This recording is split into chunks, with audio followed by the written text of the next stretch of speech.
Hakikat tujuan hidup. Hakikat tujuan hidup manusia merupakan suatu hal yang menyangkut aspek filosofis. Manusia berbeda dengan binatang karena manusia mempunyai akal pikiran yang sehat.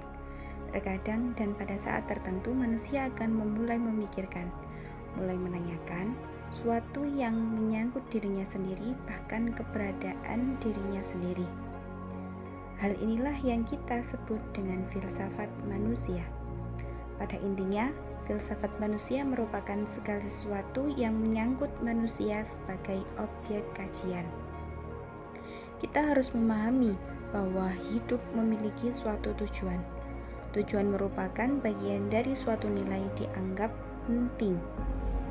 Oleh karena itu, hidup akan bermakna jika kita berhasil melaksanakan suatu tujuan hidup. Mencari hakikat tujuan manusia merupakan salah satu dari tujuan filsafat manusia itu sendiri. Apakah tujuan hidup manusia? Sebuah pertanyaan singkat di mana para filosof terus memikirkannya sampai saat ini. Para filosof pun menilai dan mengkaji mengenai hakikat tujuan manusia, dan hasilnya pun tentu ada perbedaan pemikiran antara satu dengan yang lain. Salah satu pemikiran yang terkenal menangani tujuan hidup manusia adalah pendapat dari Aristoteles yang mengatakan bahwa tujuan hidup manusia adalah mencapai eudaimonia, kebahagiaan. Oleh karenanya, kebahagiaan merupakan sesuatu yang bernilai terhadap dirinya. Tinjauan hidup manusia dalam agama Islam. Kebenaran akan hakikat tujuan hidup manusia merupakan suatu hal yang nisbi. Nah, bagaimana jika hakikat tujuan hidup manusia ditinjau dari perspektif agama? Orang yang menganut suatu agama sudah sewajarnya apabila mempercayai apa yang dikatakan Tuhan. Tujuan hidup manusia seharusnya sama dengan tujuan Tuhan menciptakan manusia. Manusia yang hidup di dunia ini tidak lepas dari peran Tuhan dalam menciptakan manusia. Dalam proses yang hasil ciptaannya, tentu Tuhan memiliki unsur kesengajaan dalam menciptakan manusia. Suatu alasan di mana manusia harus tunduk atas alasan Tuhan menciptakan manusia. Jika kita kaji lebih dalam melalui perspektif agama, mungkin Tuhan memiliki tujuan untuk menciptakan manusia jelas berbeda-beda. Hal ini tergantung dari kepercayaan masing-masing orang berdasarkan agama yang dianut.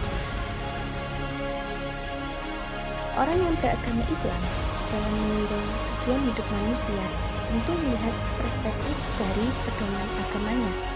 Seperti yang kita tahu bahwa pedoman hidup umat Islam yaitu kitab suci Al-Quran. Di dalam salah satu ayat Al-Quran, Allah Subhanahu wa Ta'ala berfirman yang artinya, "Dan tidaklah aku menciptakan jin dan manusia kecuali hanya untuk beribadah kepadaku." Quran Surat Az-Zuriyat ayat 56.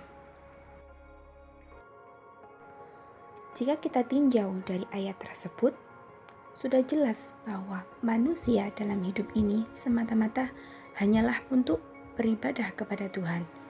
Karena seperti yang sudah saya jelaskan di atas, bahwa tujuan hidup manusia seharusnya sama dengan tujuan Tuhan menciptakan manusia. Ibadah tentu banyak bentuknya. Ibadah di sini memiliki arti yang sangat luas, yang mencakup banyak aspek dalam suatu kehidupan. Tetapi di dalam kehidupan dunia saat ini, faktanya banyak manusia yang justru tidak beribadah kepada penciptanya. Mereka tidak mengamalkan apa yang diperintah Tuhan, dan mereka tidak menjauhi apa yang dilarang oleh Tuhan. Hal ini berarti ada suatu kekeliruan manusia dalam memahami hakikat hidupnya dalam menentukan tujuan hidupnya. Jika memang benar tujuan hidup manusia adalah untuk beribadah pada Tuhan, namun dilihat dari keadaan faktanya, justru banyak manusia yang tidak beribadah kepada Tuhan. Apakah hal ini berarti tujuan Tuhan menciptakan manusia bisa dikatakan gagal? Pertanyaan seperti ini merupakan salah satu hal yang sering saya tanyakan dalam benak pikiran otak saya, dan salah satu hal yang sering saya tanyakan kepada orang-orang mengenai tujuan hidup manusia. Supaya manusia tunduk kepada Tuhan dan beribadah kepadanya. Lantas, mengapa Tuhan justru menciptakan manusia dengan memberinya akal dan hawa nafsu? Bukankah dengan memberikan akal dan hawa nafsu kepada manusia hanya akan mengakibatkan manusia mempunyai kebebasan dalam bertindak? Kebebasan dalam bertindak ini yang akan menimbulkan manusia dalam melanggar tujuan Tuhan menciptakan manusia. Dari hal tersebut, terjadi suatu kontradiksi antara tujuan Tuhan menciptakan manusia dengan hasil manusia yang diciptakan Tuhan.